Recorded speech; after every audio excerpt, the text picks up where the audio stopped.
সন্দেশখালী কাণ্ডে এনআইএ তদন্তে দাবিতে রাজ্যপালকে চিঠি বঙ্গ বিজেপির রাজ্য সভাপতি সুকান্ত মজুমদারের। চিঠিতে বিজেপি রাজ্য সভাপতি কি দাবি করেছেন তাও আপনাদেরকে জানাচ্ছি। আইন শৃঙ্খলা রক্ষা এবং তদন্তকারী আধিকারিকদের নিরাপত্তার জন্য এনআইএ তদন্ত প্রয়োজন। সন্দেশখালীতে কেন্দ্রীয় বাহিনী মোতায়েনেরও দাবি জানিয়েছেন সুকান্ত মজুমদার। পাশাপাশি বিচারপতি অভিজিৎ গঙ্গোপাধ্যায়ের মন্তব্য উল্লেখ করেও চিঠি দিয়েছেন তিনি। রাজ্যে সাংবিধানিক সংকট এবং রাজ্যপালের হস্তক্ষেপ প্রয়োজন বলে মন্তব্য করেছেন বিচারপতি অভিজিৎ গঙ্গোপাধ্যায়। চিঠিতে বিচারপতির এই মন্তব্যের উল্লেখ করে রাজ্যপালকে হস্তক্ষেপের আর্জিও জানিয়েছেন বিজেপি রাজ্য সভাপতি। শুধু সন্দেশখালী নয়, পশ্চিমবঙ্গের বিভিন্ন জায়গায় গণতন্ত্র, ভারতবর্ষের সংবিধান, ভারতবর্ষের ইন্টারনাল সিকিউরিটি এবং সর্বোপরি ভারতবর্ষের সার্বভৌমত্ব, সোভেনিরিটি যাকে আমরা বলি ইংরেজিতে, তা কিন্তু চ্যালেঞ্জের মুখে পড়ে যাচ্ছে। সন্দেশখালীতে যে ঘটনা ঘটেছে, কেন্দ্রীয় বাহিনী এবং কেন্দ্রীয় এজেন্সির উপর যে আক্রমণ, মাননীয় গভর্নর সাহেবও অত্যন্ত কনসার্ন। উনি বলেছেন যে বাংলায় এইভাবে গণতন্ত্রকে বা কনস্টিটিউশনের মকারি, উনি যে ইংরেজিতে শব্দ ব্যবহার করেছেন সেই শব্দটাকেই সরাসরি আপনাদের সামনে তুলে ধরছি, যে কনস্টিটিউশনের মকারি হতে দেয়া যাবে না, হতে দেয়া হবে না।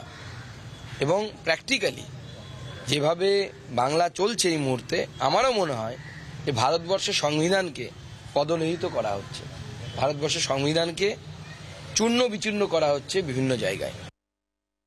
কেন্দ্রের জানা উচিত, অমিত শাহ জানা উচিত, ভারতবর্ষের গৃহ মন্ত্রণালয় অর্থাৎ ভারতবর্ষের হোম মিনিস্ট্রি জানা উচিত কোথায় কোথায় রোহিঙ্গা আছে। সেসব খোঁজ না করে হঠাৎ করে রোহিঙ্গারা হামলা করেছে বলার মধ্যে দিয়ে এটাকে একটা সাম্প্রদায়িক মেরুকরণের প্রথম দিনই চেষ্টা হলো। দুই, এনআইএ নিয়ে আসা হবে। বিদেশি আছে কিনা, রোহিঙ্গা আছে কিনা, সন্ত্রাসবাদ আছে কিনা দেখার দায়িত্ব কার ছিল? দেখার দায়িত্ব কেন্দ্রের স্বরাষ্ট্র মন্ত্রকের। কোথায় তারা কি করেছে? তার জন্য কথাটা বলেছি, জামাত থাকতে পারে, বাংলাদেশ থাকতে পারে, বর্ডার তো পশ্চিমবঙ্গের সঙ্গে বেশিরভাগ বাংলাদেশের এলাকা বর্ডার, পোরাস বর্ডার, যে যেমন কিছু যাতায়াত করতে পারে, তাই ওখানেও করতে পারে। তা অরণ্যে রোদন করে বিজেপি কি রাজনীতি করবে, না কাজের কাজ কিছু করে দেখাবে? সুকান্ত মজুমদার বিজেপি গত কয়েক বছরে হেরে যাওয়ার পর থেকে রাজভবনটাকেই ওরা পার্টি অফিস বানিয়েছে। যে কিছু হলেই ওরা রাজ্যপালের কাছে চলে যায়। সুকান্ত মজুমদার অপরিণত এবং সভাপতি হিসেবে ব্যর্থ। তার আর রাজ্যপালের কাছে যাওয়া ছাড়া কি উপায় রয়েছে?